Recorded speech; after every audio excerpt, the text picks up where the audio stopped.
igiti cy'umuvumu rero cyari igiti cy'umugisha ku banyarwanda bo hambere bitewe n'ibikoresho byinshi bakoragamo, kuvuga ngo bakoragamo amasekuro, imivure, impuzu murazizi, imyambaro kera bambaraga bazikoraga mu mushishwa w'iki giti, sibyo? muri kukireba yaza kukibereka abatakizi kinini, sibyo?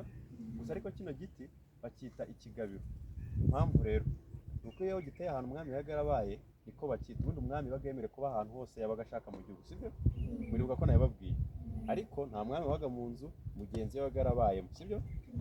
murabizi ko umwami buriya yasimirwaga n'umwana we, igikomangoma, sibyo? ariko ntabwo yabaga mu nzu ya se. iyo yabaga umwami bakubakira indi nzu yawe akaba ariho ujya gutura, sibyo? niyo mpamvu rero aho umwami yabaga hose bahatera kino giti kikagaragaza ko hari umwami wagize gute, wahabaye.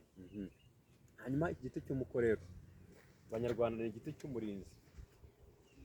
iyo bavuze ngo igiti cy'umurinzi bavuze kino giti, sibyo?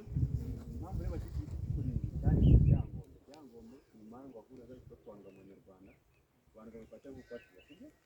ibyangombe rero umutima yagiye gihiga ageze mu ishyamba, imboga iramwirukansa imutera